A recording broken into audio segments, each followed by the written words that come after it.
السلام علیکم ناظرین، پروگرام قلمکار کے ساتھ آپ کی میزبان نساء احمد حاضر خدمت ہے۔ ناظرین، میں اپنے پروگرام کا آغاز اقبال کے ایک بہت ہی خوبصورت اور عمدہ شعر کے ساتھ کرنا چاہوں گی۔ وہ کہتے ہیں کہ سجدہ خالق کو بھی ابلیس سے یارانہ بھی، سجدہ خالق کو بھی ابلیس سے یارانہ بھی، حشر میں کس سے عقیدت کا صلہ مانگے گا۔ اقبال بذات خود آج ہمارے درمیان موجود نہیں ہے، لیکن قلم کا یہ وصف ہوتا ہے کہ وہ شخصیت ہمارے درمیان موجود نہیں رہتی، اس کے باوجود وہ زندہ رہتی ہے۔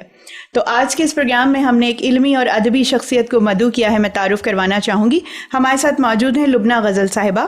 آپ افسانہ نگار ہیں، شاعری سے بھی آپ شغف رکھتی ہیں۔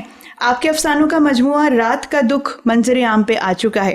اس کے علاوہ مائکرو فکشن کے حوالے سے بھی ایک کتاب آپ کی زمزمہ ادراک کے نام سے شائع ہو چکی ہے۔ پاکستان کے معروف جرائد و رسائل میں آپ کی تحاریر زینت بنتی رہتی ہیں۔ تو میں اپنی معزز مہمان کو خوش آمدید کہتی ہوں۔ السلام علیکم۔ وعلیکم السلام۔ کیسے مزاج ہیں آپ کے؟ اللہ کا شکر۔ سب سے پہلے تو بے حد شکریہ کہ آج آپ نے وقت نکالا ہمارے ساتھ ایک گفتگو کے ساتھ پروگرام ریکارڈ کروانے کے لیے۔ شکریہ تو میں آپ کا بھی ادا کروں گی کہ آپ نے مجھے یہاں آنے کا موقع دیا، مجھے کچھ بولنے کے لیے مدعو کیا۔ بے حد شکریہ۔ اچھا، گفتگو کا باقاعدہ ہم آغاز کرتے ہیں لبنہ صاحبہ۔ لاہور آپ کی جائے پیدائش ہے جی، اور لیکن یہ کہ زیادہ عرصہ نہیں لگا آپ کو وہاں پہ رہنے کے لیے، پھر اس کے بعد کراچی میں ہی آپ نے سکونت اختیار کی۔ جی بالکل۔ تو کچھ ابتدائی دور کے بارے میں بتائیے کہ اردو ادب سے اتنا زیادہ گہرا لگاؤ اور دلچسپی یہ کب کی بات ہے، کہ کب سے بیدار ہونا شروع ہوئی؟ یہ تقریباً بچپن سے ہی ہے، کیونکہ ہمارے گھر کا ماحول علمی اور ادبی رہا ہے۔ والدین دونوں کو ہی پڑھنے سے شغف تھا اور بہت اچھی مطلب رسائل اس وقت ہمارے آتے تھے۔ اس وقت کے زمانے کے زیب النساء حور وغیرہ، اور والد صاحب پطرس، جوش، اقبال، فیض، ان سب کو پڑھا کرتے تھے، اور مجھے بھی یہی کہتے تھے کہ آپ بھی جب پڑھیں تو انہی اساتذہ کو پڑھیں۔ صحیح۔ تو وہ بچپن میں مجھے یاد ہے کہ جب میں تیسری کلاس میں تھی تو والد صاحب نے مجھے اخبار دیا کہ اس میں سے مجھے کچھ پڑھ کے سناؤ۔ تو میں نے اس میں سے پڑھا اور سنایا۔ اب تیسری کلاس کے بچے کی اردو اتنی پختہ تو نہیں ہوتی، ہاں، لیکن یہ ہے کہ چونکہ مجھے شاید یہ جراثیم بچپن سے ہی موجود تھے تو وہ میں نے اچھے سے پڑھ کے سنا دیا۔ تو والد صاحب بہت خوش ہوئے، تو انہوں نے کہا کہ بس اب اس کو جاری رکھنا، اور یہ کہ وہ اب تم مجھے اخبار میں سے آرٹیکل اور یہ کالمز پڑھ کے سنایا کرو گے۔ بس وہ سلسلہ چل نکلا، اردو اچھی ہوتی گئی، اور پھر بچوں کی کہانیاں، یہ سب بچوں کی جو رسائل تھے وہ پڑھنا شروع کیے۔ تو اس وقت میرے ذہن میں یہ خیال آیا کہ جب یہ اتنے اچھی کہانیاں اس میں شائع ہو رہی ہیں تو میں بھی کچھ لکھوں۔ تو بس اس وقت تو بچپنا تھا تو لکھ کے اپنے پاس رکھا، شائع نہیں کروایا۔ جب میں بڑی کلاسز میں آئی، 9th میں، میٹرک میں، تو اس وقت میں نے زیب النساء پڑھنا شروع کیا کیونکہ والدہ کو دیکھتی تھی تو وہ پڑھتی تھیں، تو میں نے بھی پڑھا۔ تو اس وقت مجھے یہ ہوا کہ میں بھی لکھوں۔ اچھا۔ تو اس وقت میں نے ایک افسانہ لکھ کے زیب النساء کے دفتر بھیج دیا۔ امید تو نہیں تھی کہ چھپے گا، شائع ہو جائے گا، لیکن وہ اگلے ہی مہینے شائع ہو گیا۔ تو ظاہر ہے پھر بہت حوصلہ بڑھا، حوصلہ افزائی ہوئی، پذیرائی ملی، تو پھر بس یہ سلسلہ چل نکلا۔ اس کے اگلے ہی ماہ میں وہاں پر انعامی وہ مقابلہ تھا ایک افسانوں کا، تو اس میں بھی میں نے پھر اپنا افسانہ بھیج دیا، اور اس افسانے کو وہ انعام سے نوازا گیا۔ تو بس پھر تو ظاہر خوشی کا عالم اس وقت کیا ہوتا گیا، ٹین ایج تھی، اور وہ 14 سال کی عمر میں نے یہ سب لکھنا شروع کر دیا تھا۔ تو اس وقت بہت خوشی ہوئی، اور وہ ایک بڑا اعزاز تھا میرا۔ میں تو چاہ رہی تھی کہ وہ 200 روپے کو میں سنبھال کے رکھوں کچھ سمجھ، کیونکہ یہ پہلا ایک انعام تھا۔ اچھا، اس وقت تو یہ 200 روپیہ بھی بڑی رقم ہوتی ہوگی۔ بالکل بالکل، اس آج سے کوئی تقریباً 40 سال پہلے کی بات ہے۔ اس وقت تو یہ رقم بہت بڑی تھی، اس وقت سمجھ میں نہیں آ رہا میں اس کا کیا کروں، کہاں خرچ کروں، کیسے کروں۔ اچھا، کتنی بڑی بات ہوئی ہوگی اس وقت یہ، کیونکہ لکھنے پہ آپ کو کوئی انعام ہو بھی اس طرح سے بالکل ملنا، یہ تو بڑی، اور یہ بڑی حوصلہ افزائی کی بات ہوتی ہے میرے خیال میں۔ اس طرح کی اگر چھوٹی چھوٹی چیزیں ہم آج کے دور میں بھی کریں تو واپس ہماری جو نسل جو ہے نا وہ لکھنے کی طرف، پڑھنے کی طرف راغب ہو سکتی ہے۔ بالکل۔ اچھا لبنہ صاحبہ، آپ نے ابھی تھوڑی دیر پہلے کہا کہ آپ باقاعدہ طور پہ رسائل کی طرف آپ کو مائل کیا گیا اور بآواز بلند بھی پڑھتی تھیں، تو اخبار اب ہم دیکھتے ہیں کہ پڑھنا ختم ہو چکا ہے، اور جبکہ یہ تو بڑا زبردست ہے کہ تلفظ کو اپنے درست کرنے کے لیے آپ اخبار پڑھیں باواز بلند پڑھ کے آپ سنائیں. تو ایون جب میں میڈیا سائنسز پڑھ رہی تھی تو اس وقت بھی ہمارے ایک پوری طرح یہ مشق ہوا کرتی تھی کہ ہم کوئی پورا ایک کالم پڑھ کے سنایا کرتے تھے کلاس میں. تو آپ کیا سمجھتی ہیں اخبار پڑھنا کتنا اہم ہے تلفظ کی درستگی کے لیے؟ میں کہتی بہت اہم ہے, بہت. ایک تو آپ کو روزمرہ کی معلومات اور سارے زمانے میں کیا ہو رہا ہے, دنیا میں کیا ہو رہا ہے, ملک میں کیا ہو رہا ہے, ہر جگہ کی آپ کو معلومات. دوسرے آپ کی اردو بہت اچھی ہوتی ہے, خاص طور پہ جو کالمز ہوتے ہیں. کالمز میں بہت شوق سے پڑھتی ہوں, اور میں بلکہ اپنے بچوں کو بھی کہتی ہوں, اور میرے بچوں میں بھی یہ شوق ہے. اور میرا بیٹا ایک خود بھی کالم لکھتا ہے ہماری ویب اور ہم سب پر. اس کے کوئی 20-25 کالم آ چکے. تو وہ یہ شوق سارا اس نے مجھ سے ہی لیا ہے, اور میں کہتی ہوں کہ یہ بچوں کو ضرور اس طرف آنا چاہیے, کیونکہ ہم اردو سے بہت دور ہو رہے ہیں. صحیح. اور اردو کے فروغ کے لیے اور اردو کے تلفظ کے لیے, ادائیگی کے لیے, الفاظوں کا چناؤ, یہ سب بہت ضروری ہے جب آپ ایک اچھا ادب لکھنے جا رہے ہیں. تو یہ اخبار کی جو اخبار بینی ہے وہ آپ کو اس میں بہت مدد دیتی ہے. کن کن رسائل میں ابھی تک آپ لکھتی رہی ہیں جب سے آپ نے اپنی تحریر کا سلسلہ جاری کیا؟ تو کہاں کہاں لکھنے کا موقع ملا؟ پہلے تو میں نے زیب النساء سے شروع کیا, وہ سلسلہ 6 مہینے 1 سال تک چلتا رہا. اس کے بعد پھر یہ خواتین ڈائجسٹ میں, اور خواتین ڈائجسٹ کے جتنے بھی میگزین نکلتے ہیں, شوا, کرن, ہنا, ان سب میں میں نے پھر مسلسل لکھا. اچھا. بس یہ سلسلہ چل نکلا. پھر 15-16 سال تک میں مسلسل اسی ادارے سے وابستہ رہی ہوں.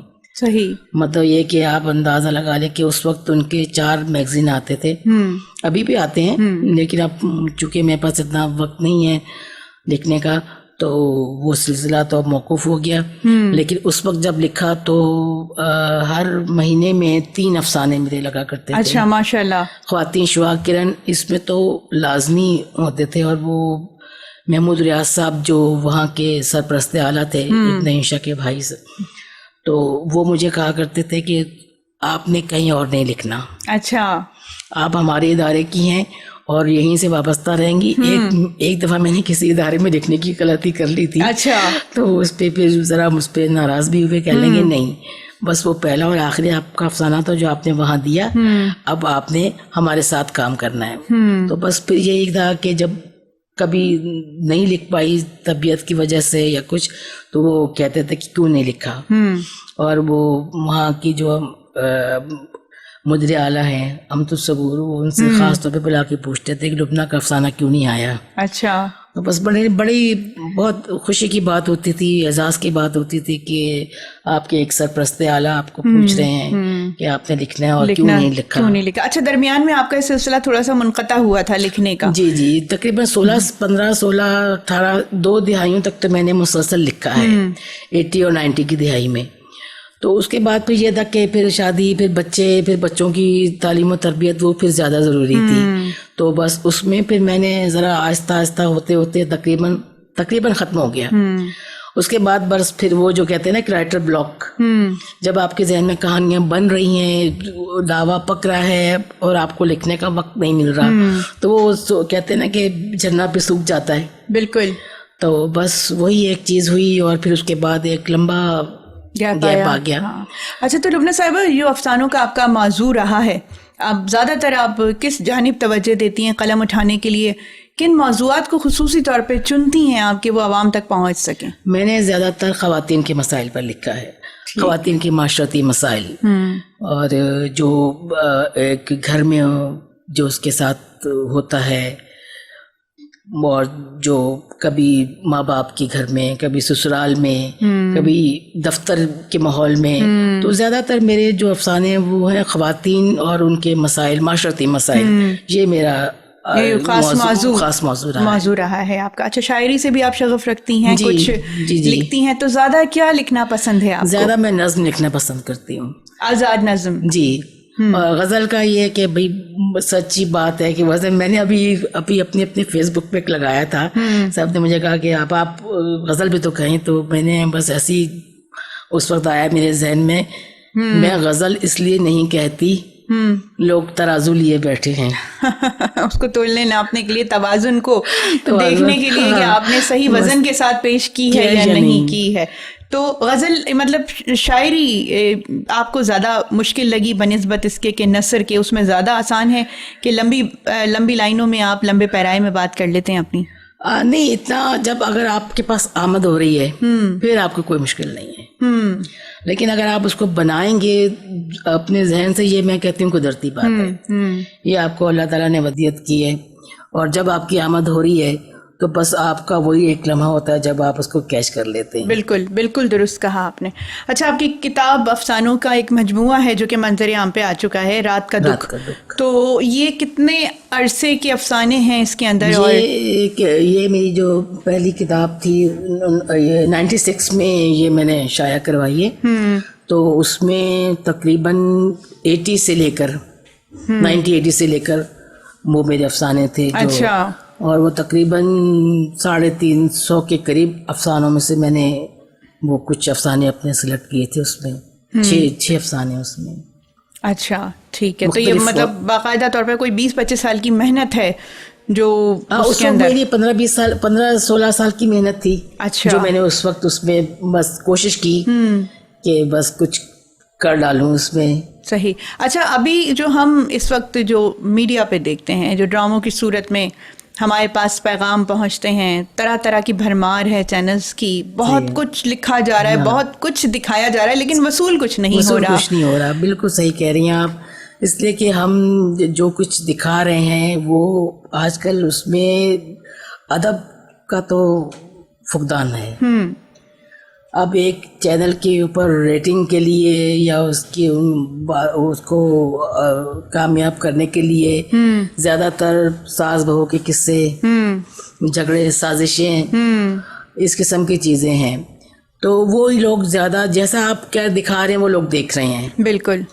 اور لوگ بھی یہی کہتے ہوں گے شاید کہ جی ہم جو بہت سنجیدہ چیزیں ہیں وہ ہم تو تفریح کے لیے دیکھ رہے ہیں. تو تفریح میں پھر اس قسم کی چیزیں پھر آتی ہیں، لیکن میں نہیں سمجھتی کہ یہ آپ تفریح کے ساتھ آپ بالکل ہی آپ ایسی چیزیں دکھانا شروع کر دیں جو ٹھیک ہے ہر گھر میں ہو رہا ہے لیکن وہ آپ کے معیار کے مطابق نہیں ہے. اب جو کچھ بہت اچھا لکھنے والے ہیں جیسے عمیر احمد ہیں، بہترین، آپ ان کا چاہے آپ ان کی کتاب دیکھ لیں چاہے ان کا آپ ڈرامہ دیکھ لیں، وہ دونوں صورتوں میں کامیاب ہیں اور وہاں ہمیں ادب نظر آتا ہے. دوسرا یہ کہ آمنہ مفتی کے جو ڈرامے ہیں وہ بہت سنجیدہ اور بہت ہیں اچھے، جن کو ادب میں ہم شمار کر سکتے ہیں. بالکل. کیونکہ پہلے کے ابھی پچھلے دنوں میرا اتفاق ہوا کہ میں ایک پرانا کوئی ڈرامہ جو آج سے کوئی 30-40 سال پہلے آتا ہوگا، تو وہ میں ایک انکہی ڈرامہ دیکھ رہی تھی. تو میں تو اس کو دیکھ کے اتنی متاثر ہوئی، اس کی اسکرپٹ رائٹنگ، اس کی ڈائلاگ ڈلیوری، ہر شخص اپنا کردار کو اچھے طریقے سے خوبی سے نبھا رہا ہے.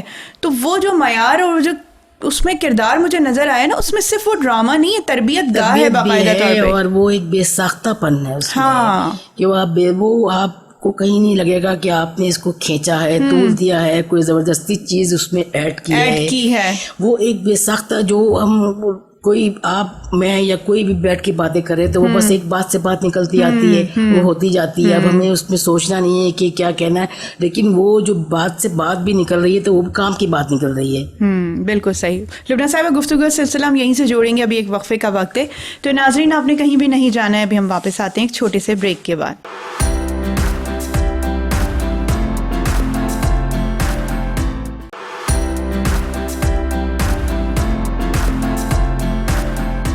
ویلکم بیک ناظرین، ہم واپس آ چکے ہیں. گفتگو کا سلسلہ ہم وہیں سے جوڑیں گے جہاں سے ہم نے منقطع کیا تھا.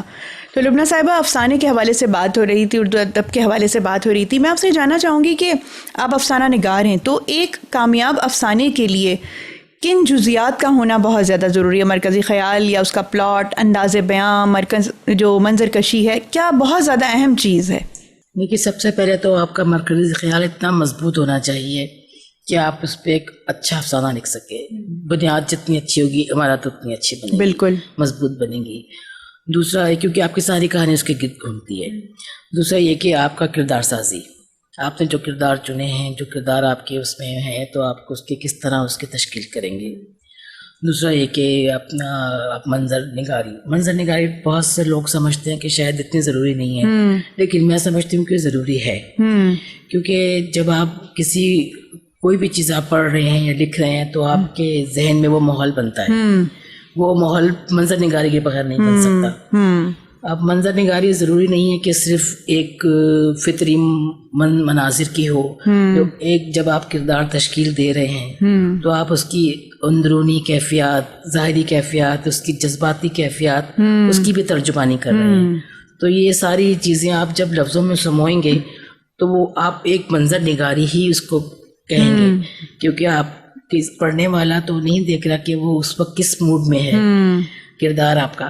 جب لکھنے والا آپ کو بتا رہا ہے کہ وہ اس کردار کی اندرونی داخلی ظاہری کیفیات کیا ہیں، غصے میں ہے، پیار میں ہے، محبت میں ہے، مسکرا رہا ہے، اداس ہے، رو رہا ہے، یہ سب آپ کی چیزیں آپ منظر نگاری کے ذریعے اس کو وہ کرتے ہیں. بالکل. اچھا، میں نارملی میں نے عمومی طور پر یہ دیکھا ہے کہ جہاں منظر کشی بہت زیادہ اسٹرانگ ہوتی ہے نا، وہاں قاری ڈوب جاتا ہے. بالکل، وہ اس ماحول میں کھو جاتا ہے اور بلکہ کرداروں سے محبت کرنے لگتا ہے کہ وہ کو اب وہ بلکہ ان کرداروں کے اندر خود ڈھل جاتا ہے، کاپی کرنے لگتا ہے. وہ اس کی شخصیت کا وہ سمجھنے لگتا ہے کہ یہ مجھ پر طاری ہو گئے ہیں اور میں بھی ان کا ایک حصہ ہوں. تو جو لکھنے والا ہے وہ تو خیر ہوتا ہی ہے، لیکن پڑھنے والا بھی وہ اس ماحول میں کھو جاتا ہے، اور جب تک وہ اس ماحول میں کھوئے گا نہیں وہ پڑھنے کا لطف نہیں لے سکتا. اچھا، آپ کا ایک ناول ہے لاریب جو بہت ہی مقبول ہوا، تو اس میں جو ہے نا وہ آپ نے روحانیت کا تذکرہ کیا ہے جا بجا، اور نیکی بدی کا فرق، محبت کا عنصر ہمیں نمایاں نظر آتا ہے. تو دعاؤں کا خاص طور پہ آپ کے اقتباسات میں اس میں نے پڑھے ہیں کچھ، تو اس میں ذکر ہے. تو مجھے بتائیں کہ واقعی دعائیں جو ہے وہ شجرے سایہ دار کی طرح ہوتی ہیں؟ بالکل ہوتی ہیں. میں نے لکھا ہے کہ دعائیں ہمیں نظر نہیں آتی، لیکن یہ شجرے سایہ دار کی طرح اپنا وجود رکھتی ہیں. بس ان کی جڑوں میں اعتماد اور یقین کی کھاد ڈالتے رہیں اور صبر کے آنسوؤں سے آبیاری کریں. واہ. پھر آپ دیکھیں کہ یہ کس طرح آپ کو اپنے مہربان وجود کے حصار میں لیتی ہیں اور اپنے ثمرات سے آپ کا خالی دامن بھرتی ہیں. کیا بات ہے، کیا بات ہے. دعائیں دیکھیں ہمیں نظر نہیں آ رہی، لیکن ہمیں نہیں پتا وہ کب اور کس وقت قبولیت کی منزل پہ جا رہی ہیں. اور ایک وقت آتا ہے کہ جب ہم کہتے ہیں کہ ہاں واقعی میں یہ ہماری دعاؤں کا ثمر ہمیں ملا ہے. تو دعاؤں کی اہمیت سے تو ہم انکار کر ہی نہیں سکتے، کیونکہ اللہ تعالیٰ نے عبادت کا مقصد قرار دیا دعا کو کہ آپ عبادت سے زیادہ دعا پہ زور دیں، مانگیں، گڑ گڑائیں، اس کے آگے روئیں. تو جب تک آپ یہ نہیں کریں گے آپ کو اس کا ثمر نہیں مل سکتا. اچھا، میں نے ایک بڑی پیاری بات جو ہے نا دعاؤں کے حوالے سے پڑھی تھی، تو میں یہاں کوٹ کرنا چاہوں گی. ایک میں کتاب پڑھ رہی تھی، اس میں یہ تھا کہ جیسے ہمیں کوئی چیز چاہیے ہوتی ہے نا تو ہم اس چیز کے پیچھے پڑ جاتے ہیں، لیکن ہم کبھی اللہ تعالیٰ کے پیچھے نہیں پڑتے. ہم اللہ کے پیچھے پڑ جائیں، کوئی چیز ہماری خواہش پوری ہونی ہوتی ہے، ضد لگا لیں اللہ سے نا. دعائیں ایسی مانگیں آپ کہ اللہ کہے یہ تو میری جان کے پیچھے ہی پڑ گیا ہے، تو اس کو دے دلا کے آپ فارغ کریں. آپ نا بعض اوقات وہ دے دلا کے فارغ بھی نہیں کرتا، وہ کہتا کہ اس بندے کا رونا گڑ گڑانا مجھے اتنا پسند ہے کہ یہ بار بار مجھ سے مانگے. صحیح بات ہے. اچھا، آپ یہ دیکھیے لبنہ صاحبہ کہ ہمیں واقعی کسی چیز کی ضرورت ہوتی ہے، ہم پیچھے پڑ جاتے ہیں، لیکن ہم کبھی شاید اپنی زندگی میں دعا کی اس اہمیت کو جان ہی نہیں پائے ہیں، نہیں جان سکے ہم. اگر آج ہم دعا کو واقعی ہم سایہ دار درخت کی طرح لینے لگیں تو ہماری زندگیوں میں بدلاؤ آ جائے، بہت بڑا بدلاؤ آ جائے. اسی اللہ توکل پہ ہی جو اپنے سارے مسئلے مسائل حل کر سکتے.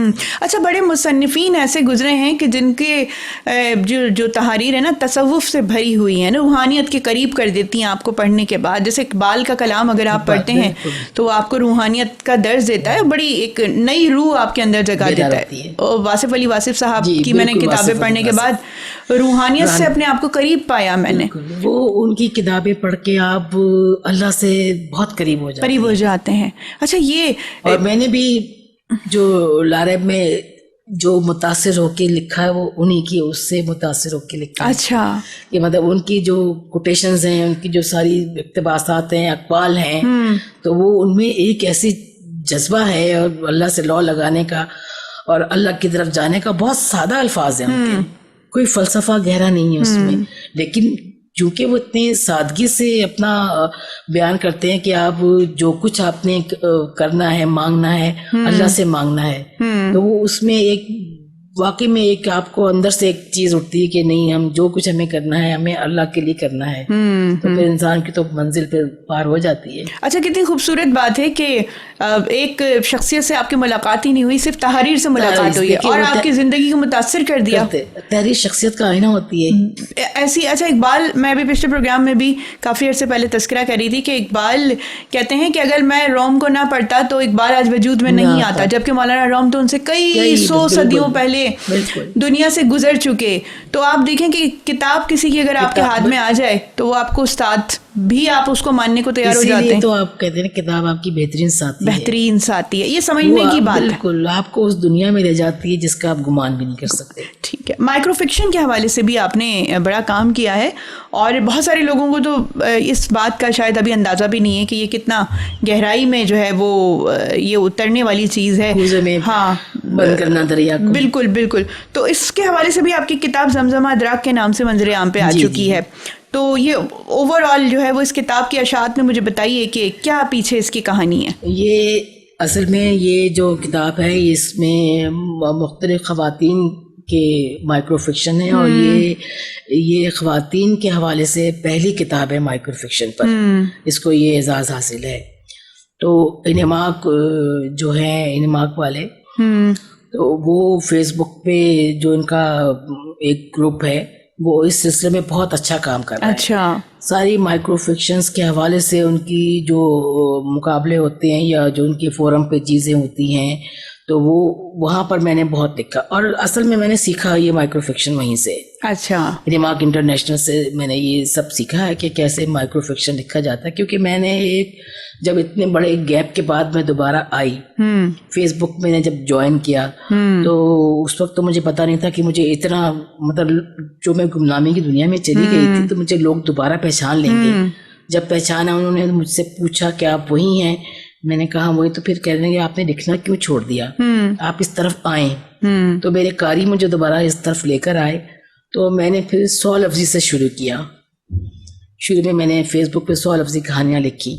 اس کے بعد پھر یہ مائکروف کی طرف میں آئی, تو اس میں نے کافی سارے لکھے. تو اس میں سے جب یہ کتاب شائع ہونے جا رہی تھی تو اس میں مجھے یہ ان کے جو اپنے سید تحسین گیلانی ہیں اور سید آیت گیلانی, تو انہوں نے مجھے کہا کہ آپ بس اب یہ کتاب جا رہی ہے, آپ کے پاس ابھی جتنے موجود ہیں آپ دے دیں.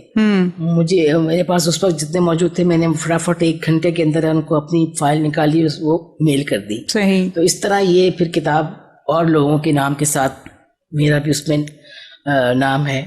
تو یہ وہ اعزاز کی بات اس لیے کہ یہ خواتین کا جو ہے نا, یہ پہلی کتاب ہے خواتین کے لیے مائکرو فکشن کی.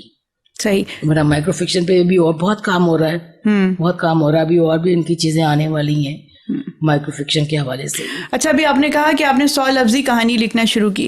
اچھا لبنہ صاحبہ, بڑے سارے لکھاری ایسے ہیں جو سامنے نہیں آتے. اچھا, ذرا سی چھوٹی سی نوک پلک سنوارنے کی ضرورت ہوتی ہے, لیکن ان کو کوئی اسکول نہیں ملتا, کوئی ایسی درسگاہ نہیں ملتی جہاں سے, چونکہ لکھنے کے بھی رموز و اوقاف ہوتے ہیں اور چھوٹی چھوٹی چیزیں ہوتی ہیں جزیات ہیں جن کا خیال کرنا پڑتا ہے باقاعدہ طور پہ. آپ کو اگر کوئی سکھائے تو آپ بڑی تبدیلی لے کے آ سکتے ہیں. اس حوالے سے میں دیکھتی ہوں کہ بہت زیادہ کام نہیں ہے کہ لکھنے کی جانب لوگ آئیں. تو آپ کیا سمجھتی ہیں کہ اس طرح کی چیزیں بالکل ہونی چاہیے؟ بالکل ہونی چاہیے. اور میں کہتی ہوں کہ میں بعض لوگ کا خیال ہے کہ شاید فیس بک کوئی فضول سی چیز ہے, لیکن میں کہتی ہوں کہ دیکھیں ہر چیز کے جس طرح 2 پہلو ہوتے ہیں, اس طرح یہاں پر بھی ہے کہ اگر آپ فیس بک سے آپ اچھا استفادہ کرنا چاہ رہے ہیں تو آپ بہت اچھی چیزیں سیکھ سکتے ہیں. بالکل. اب یہاں پہ بہت سارے ایسے علمی ادبی گروپ ہیں جو یہ سب کچھ کروا رہے ہیں, مقابلے کرواتے ہیں, سکھاتے ہیں, اور اس میں رہنما تحریریں پہلے وہ لوگ ایک مثال کے طور پر دیتے ہیں تاکہ جو نئے لکھنے والے ہیں وہ اس کو فالو کریں, اس سے سیکھیں, اور پھر وہ اپنا وہاں پر کوئی بھی چیز بھیجیں. تو اکثر جگہوں پر میں خود ان چیزوں کو دیکھ لیتی ہوں, تو وہ میری جو بھی تحریر ہوتی ہے رہنما تحریر کے طور پہ شائع کرتے ہیں پہلے اپنے گروپ میں کہ آپ جو بھی آنے والا ہے, لکھنے والا ہے, نیا کاری ہے, نیا لکھنے والا ہے, وہ ان کو فالو کرے. کیونکہ اس میں دیکھیں جب تک آپ کا املا درست نہیں ہوگی, رموز و اوقاف درست نہیں ہوں گے, آپ کی املا کی غلطیاں ہوں گی, تو وہ ایسا ہی ہے جیسے آپ کوئی اچھی چیز کھا رہے ہیں اور آتے آتے کنکر بیچ میں آ جائے. ہاں کیا بات ہے, کیا مثال دی آپ نے. وہ سارا مزہ آپ کا کرکرا ہو جاتا ہے. اب ایک اچھی چیز پڑھتے پڑھتے اچانک کوئی ایسی آپ کی غلطیاں سامنے آ جائیں تو وہ پھر مزہ تحریر کا نہیں رہتا. تو یہ اس میں سارے لوازمات دیکھنے پڑتے ہیں. اب جتنے بھی نئے لکھنے والے لکھ رہے ہیں, ہم مختلف گروپس میں جا کے دیکھتی ہوں تو ان کی تحریریں پڑھتی ہوں تو ہم کوشش کرتے ہیں کہ ان کو اپنے تبصروں کے ذریعے ان کو بتائیں کہ ان کی تحریر میں کیا خامی ہے اور کس طرح وہ اس کو درست کر سکتے ہیں. بالکل. اچھا لبنہ صاحبہ, آپ نے کئی اعزازات اور ایوارڈز بھی اپنے نام کیے ہیں, تو کچھ ذرا اس حوالے سے ہمیں بتائیے. ایک ادارہ ہے بزم لطیف, یہ اپنا ملتان اور اس کی سائڈ پر ہے پنجاب میں. تو وہاں وہ لوگ ادبی حوالوں سے بہت کام کر رہے ہیں. تو وہ ادبی تنظیم جو ہے وہ ایوارڈ کا انعقاد بھی کرتی ہے. تو وہ انہوں نے جب لا ریپ کو دیکھا, پڑھا, اس سے پہلے رات کا دکھ دیکھی, اس کو بھی پڑھا, اور مختلف میرے جو سوشل میڈیا پہ اور فیس بک پہ چیزیں آتی رہتی ہیں, تو وہ اس کے پھر انہوں نے اس کے لیے مجھے انہوں نے ایوارڈ کے لیے نامزد کیا تھا اور مجھے انہوں نے پھر ایوارڈ سے نوازا. پھر ایک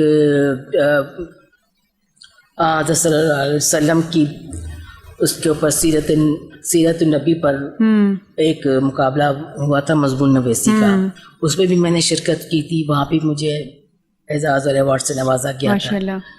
بس یہ سلسلے چھوٹے موٹے اس طرح سے چلتے رہتے ہیں.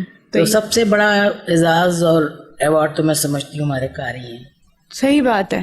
جو آپ کو اسی وقت آپ کو رسپانس دیتے ہیں, اسی وقت آپ کو اس کا پتہ چل جاتا ہے کہ آپ کو کیا پذیرائی مل رہی ہے. قاری بیسیکلی آپ کا ناقد بھی ہے. بالکل, سب سے اچھا ناقد ہے. اور میں ہی سمجھتی ہوں کہ جب تنقید کی باری آتی ہے تو اپنی تحریر کے ناقد آپ خود بنیے. جب تک آپ اپنی تحریر کو اس نقاد کی حیثیت سے نہیں دیکھیں گے, آپ کا ہنر اتنا نکھر کے سامنے نہیں آئے گا سامنے. بالکل درست فرمایا آپ نے. اچھا, یہ لکھاری کا ایک بڑا وصف ہوتا ہے, میں اکثر و بیشتر بات کرتی ہوں کہ وہ دریا کو کوزے میں جو ہے وہ بند کر دیتا ہے. تو آپ کا ایک جملہ جو ہے وہ میں نے پڑھا تھا کہ جس کی شب بیدار ہو جائے اس کا نصیب جاگ اٹھتا ہے. اب یہ دیکھیں جملہ تو اتنا سا ہے لیکن اس میں کتنی زیادہ گہری بات ہے کہ رات کا جاگنا وہ کیا معنی رکھتا ہے. بالکل وہی شب بیداری پسند ہے اللہ تعالیٰ کو. وہی آپ کو اللہ کے قریب لے جاتی ہے اور وہیں سے پھر آپ کے نصیب اس طرح جاگ اٹھتے ہیں کہ آپ کو بن مانگے چیزیں ملنے لگتی ہیں. بالکل. پسندیدہ افسانہ نگار کون رہا ہے آپ کو جس سے آپ بڑی متاثر رہی ہوں؟ اشفاق احمد صاحب. اشفاق, کیا ان کی خاصیت, آپ کو کیا چیز پسند ہے ان کی افسانوں میں؟ ان کی سادگی, سادہ انداز بیان جو ہر ایک کی سمجھ میں آئے. اور دوسرا ان کی روحانیت, جس طرح وہ چھوٹی بات میں ایک درس دیتے ہوئے, درس نہ دیتے ہوئے بھی درس دیتے ہیں. اچھا, ان کی باتوں کی خوبصورتی سب سے بڑی یہ ہے کہ وہ زاویہ پروگرام بھی جب کرتے تھے تو میں اکثر ان کے ریکارڈڈ شوز دیکھتی ہوں کہ وہ مثالوں کے ذریعے اتنی بڑی سے بڑی بات ایسے بیان کر دیتے ہیں کہ آپ کو کچھ آگے بولنے کی ضرورت ہی نہیں ہے. ہاں بالکل ایسے ہی ہے. ایک ان کا بھی میں پچھلے دنوں ایک فقرہ پڑھ رہی تھی میں, تو مجھے بڑا پسند آیا کہ لوگ کہتے ہیں نیکی کر دریا میں ڈال, تو وہ کہتے ہیں کہ ہاں نیکی کرتے جائیے اور اب دریا میں ڈالتے رہیے. یہی جو نیکیاں ہیں نا آپ کو دریا میں سے چپو کی طرح نکلنے میں کامیابی کا سبب بنیں گی. تو یہ دیکھیں, یہ تو بڑے لوگ ہی اس طرح کی بات کر سکتے ہیں. بالکل. تو اشفاق احمد صاحب سے کبھی آپ کا ملنے کا اتفاق ہوا؟ نہیں, بس یہ ہماری کہہ لیں کہ ایک بد نصیبی کہ بس کراچی کے لوگوں کی ذرا ملاقاتیں پھر کم ہی رہتی ہیں. اور ابھی بشرا رحمان صاحبہ کا جو کل ہوا ہے ان کا انتقال, تو ان سے بھی مجھے بہت بہت زیادہ ان کی تحریریں پڑھ کے میں نے لکھنا شروع کیا. جب ان کا وقت تھا عروج پر, اس وقت ہم نے اس میں قدم رکھا تھا. اچھا. تو وہ ہم سے پہلے ان کے شائع ہوتے تھے, تو ان کو بہت پڑھا. بشرا رحمان صاحبہ کو میں نے بہت پڑھا. تو اس کے بعد جو نام میں کہتی ہوں عمیر احمد. انسان اپنے سینئرز کی اگر عزت کرے نا تو اس سے بہت کچھ سیکھنے کا موقع بھی آپ کو ملتا ہے. لبنہ صاحبہ, گفتگو یہیں سے ہم جوڑیں گے, ایک وقفے کا وقت ہے. تو ناظرین آپ نے کہیں بھی نہیں جانا ہے, ابھی ہم واپس آتے ہیں ایک چھوٹے سے بریک کے بعد.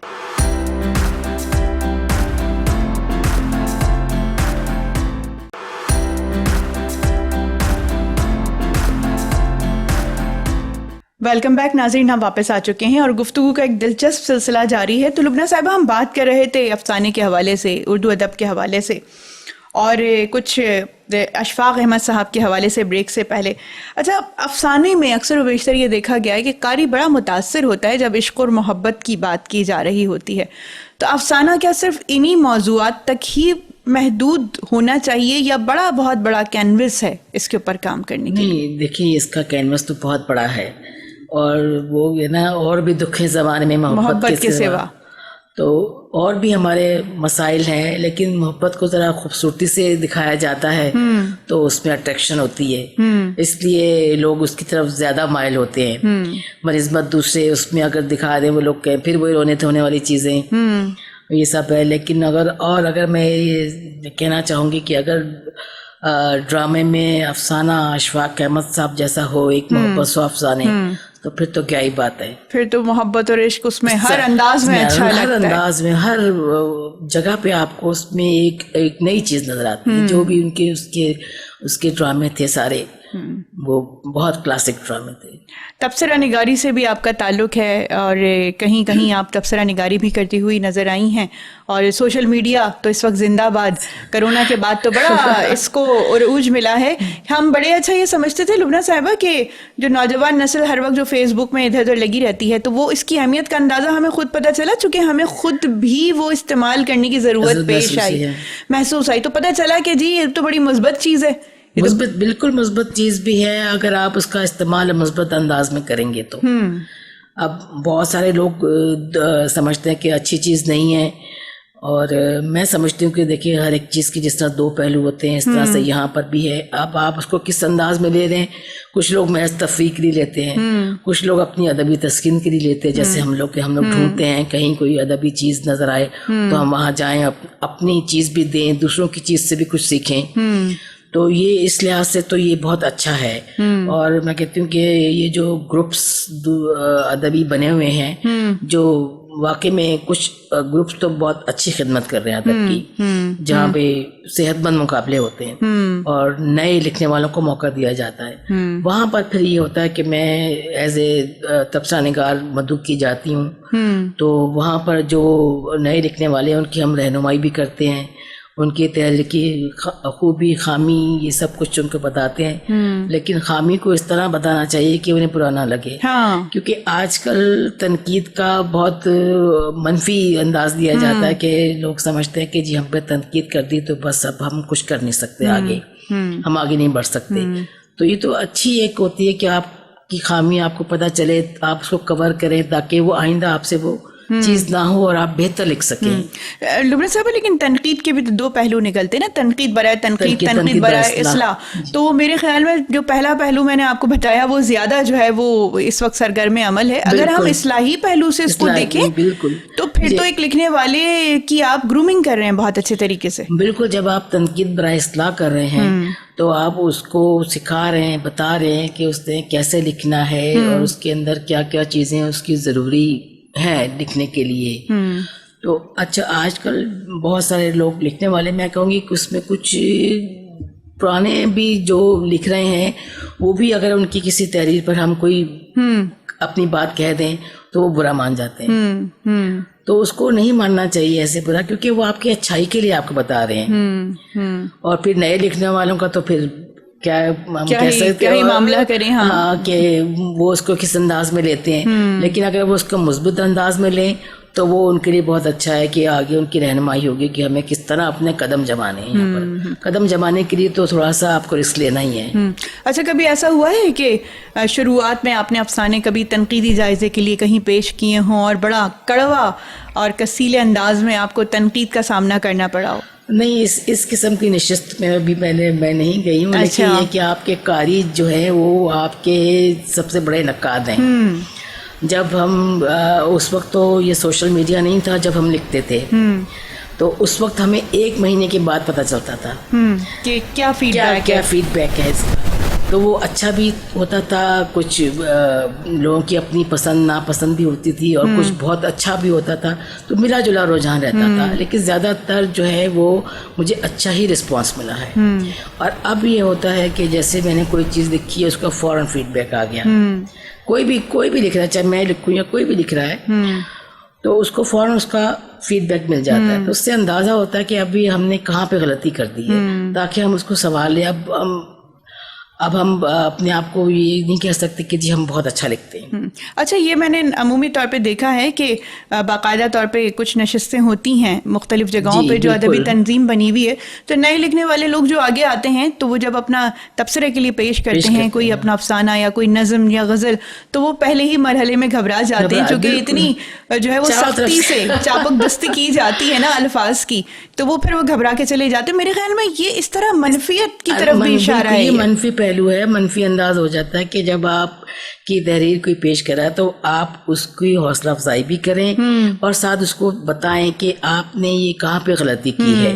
اب چاروں طرف سے آپ پہ تابڑ توڑ حملے ہو جائیں گے تو پھر آپ کی تو ہمتیں وہیں پہ جواب دے جائیں گی, آپ کے حوصلے تو پست ہو جائیں گے, آپ آگے نہیں بڑھ سکیں گے. لیکن اس میں ایک چیک اینڈ بیلنس ہونا چاہیے کہ بھئی آپ جو ہے آپ اس کی اچھائی بھی دیکھیں, آپ اس کی خامی بھی دیکھیں, دونوں چیزیں کو آپ بیلنس لے کے چلیں اور اس کو بتائیں کہ آپ نے آگے کیا کرنا ہے, کیسے لکھنا ہے. تو اس کے اندر پھر حوصلہ افزائی ہوگی. اگر آپ پہلے ہی مرحلے پہ اس پہ سب چاروں شانے چت کر دیں گے تو پھر تو وہ نہیں اٹھ سکے گا. صحیح. اچھا, معاشرے کی اچھائیاں برائیاں ہم دیکھتے ہیں کہ بڑا اثر ہوتا ہے میڈیا کے ڈرامے جو ہم دکھا رہے ہوتے ہیں, بہت سارے لوگ سیکھ رہے ہوتے ہیں, اور آپ سمجھیں کہ جو جتنی خواتین اور بچے گھر میں ہیں وہ سارے کے سارے ان سے کنیکٹڈ ہوتے ہیں, اور باقاعدہ طور پہ دن کا بہت سارا حصہ وہ ٹی وی کو دیکھتے ہوئے مختلف پروگرامز کو دیکھتے ہوئے گزارتے ہیں. تو وہ جو کچھ بھی پیش کیا جا رہا ہے وہ تو بڑے منفی اثرات مرتب کر رہا ہے. آج کل جو کچھ دکھایا جا رہا ہے وہ تو واقعی میں ایسا ہے کہ آپ ان کو غلط راستے پر ڈال رہے ہیں. تو اور جو کچھ ادب کے حوالے سے اس میں کوئی ایسی تعمیری بات نہیں ہے کہ آپ اس کو دیکھ کے کچھ سیکھیں, وہی سازشیں. تو کیا اچھا لکھنے والے لوگ ختم ہو گئے معاشرے سے؟ دیکھیں, اچھا لکھنے والے تو ختم نہیں ہو سکتے, لیکن یہ کہ ان کی تعداد تھوڑی سی کم ہو گئی ہے. کیونکہ وہ جب آپ ڈرامے کی طرف آتے ہیں تو اس کے کچھ تمثیلی تقاضے ایسے ہوتے ہیں کہ وہ آپ کی کہانی جو ہے وہ اس میں اتنا رد و بدل ہو جاتا ہے کہ وہ آپ جو پہلے آپ کا لکھا ہوا ہوتا ہے نا وہ آپ کی وہ چیز نہیں رہتی, تو وہ آپ کو پھر وہ مزہ نہیں آتا. تو وہ جو ہے اب نئے لکھنے والے اور جو دوسرے لکھنے والے ہیں آج کل جو ڈرامے چل رہے ہیں اس میں تو زیادہ تر یہی ایک موضوع رہ گیا ہے, یا تو ساس بہو کی چپلش ہے, سازشیں ہیں, یا پھر بچوں کے آج کل جو ابھی ایک ڈرامہ چلا تھا, میں آپ نام لینا چاہیے یا نہیں لینا چاہیے, آپ ویسے بنا نام لیے آپ تذکرہ کر سکتے ہیں. پہلے یہ ہوتا تھا کہ وہ جو خواتین ہیں ان کے اب وہ ٹین ایجز پہ آ گئے کہ ٹین ایجز میں وہ دکھائی جا رہی ہے کہ جی ان کی محبت کیسے گروم ہو رہی ہے. تو اب آپ ٹین ایجز کو بھی اب یہ چیزیں دکھا رہے ہیں, بتا رہے ہیں. ٹھیک ہے, آگے جا کے وہ پھر بڑوں کی محبت میں تبدیل ہو گئی, لیکن ڈرامے کا ایک خاصا لمبا حصہ جو تھا وہ اس میں انہوں نے بتایا. اور جبکہ ایک وقت میں تو یہ چیزیں ہمیں دیکھنے کی بھی اور بات کرنے کی بھی اجازت نہیں ہوتی تھی. بالکل. اور بڑی اور اچھا وہ بڑا پیارا دور ہوتا تھا کہ جب خاص طور پہ لفظوں کو چیزوں کو ملحوظ خاطر رکھا جاتا تھا. بالکل, وہ بھی وقت ہے کہ جب ڈرامے ہوتے تھے تو سارا سڑکوں پہ سناٹا ہو جاتا تھا. وہ دور اب نہیں آ سکتا. وہ دور وہی جو اساتذہ لکھ گئے اشفاق مساء, منو بھائی, بانو قدسیہ, یہ سب کیا بڑے بڑے نام ہیں. بے شک. اور وہ اپنا امجد اسلام امجد, ان کے جب ڈرامے ہوتے تھے تو سڑکوں میں سناٹا ہو جاتا. وہ ایک معیار تھا, وہ ایک کلاسیکل چیزیں ہوتی تھی. وہ اب تو ایک کمرشل ہو گیا ہے. اچھا, کبھی آپ اس جانب لکھنے کی طرف آئی ہیں کہ آپ کے کبھی ذہن میں آیا ہے کہ آپ کچھ اس طرح سے معاشرے کی اصلاح کے لیے کچھ لکھیں میڈیا کی سائٹ پہ؟ ہاں, میڈیا کی سائٹ پہ میں سوچ رہی ہوں آنا چاہیے. اور چونکہ جب میں نے یہ لارائب میں لکھ رہی تھی تو اس وقت میرے ذہن میں یہی باتیں تھیں کہ اس کو میں اس انداز میں لکھوں کہ کل کو اگر میں اس کو لے کے جاؤں تو مجھے اس میں تبدیلی نہ کرنی پڑے. کہ میں اس کو ایز اٹ از اسکرپٹ میں ڈال سکوں. صحیح, کیا بات کی آپ نے. کیونکہ وہ پھر جب آپ کا وہ چیز آپ کی کچھ ہو جاتی ہے, وہ خوبصورتی, وہ معیار برقرار نہیں رہتا. ہاں بالکل درست فرمایا. تو میں نے اس کو اب جب آپ اس کو پڑھیں گے تو آپ کو اندازہ ہوگا. بہت جس نے یہ لارے پڑھی ہے اس نے مجھ سے یہی کہا کہ یہ تو آپ نے ایک ڈرامہ لکھا ہے, مطلب اس کو اتنا مطلب لکھا کہ اس کے اوپر آسانی سے ڈرامہ بنایا جا سکتا ہے. بالکل. لبنہ صاحبہ, پروگرام کا وقت ختم ہو گیا. دیکھیں گفتگو کرتے ہوئے وقت کا اندازہ ہی نہیں ہوا. تو میں آپ کی تہہ دل سے مشکور ہوں کہ آج آپ نے وقت نکالا اور ہمارے ساتھ آج آپ پروگرام میں موجود تھیں. بہت شکریہ آپ کا. شکریہ تو میں آپ کا ادا کروں گی کہ آپ نے اتنے اچھے پروگرام میں مجھے مدعو کیا, مجھے اپنے خیالات کے اظہار کا موقع دیا, اور بہت اچھی گفتگو آپ کے ساتھ رہی. اور جو اس سے پہلے میں نے آپ کی ادبی گفتگو سنی وہ بس اس کا تو کوئی جواب ہی نہیں تھا. بہت شکریہ, بہت شکریہ لبنہ صاحبہ آپ کی آمد کا ہمارے پروگرام میں. شکریہ, بہت شکریہ. تو ناظرین, یہ تھا ہمارا آج کا پروگرام. یقینی طور پہ اردو ادب کے حوالے سے جو گفتگو ہے آپ کو بہت زیادہ پسند آئی ہوگی, اور سیکھنے کے مراحل سے آپ مزید آگے کی جانب بڑھے ہوں گے. تو اگلے پروگرام تک کے لیے اپنی میزبان نساء احمد کو اجازت دیجیے گا. اپنا بہت خیال رکھیے گا. اللہ نگہبان.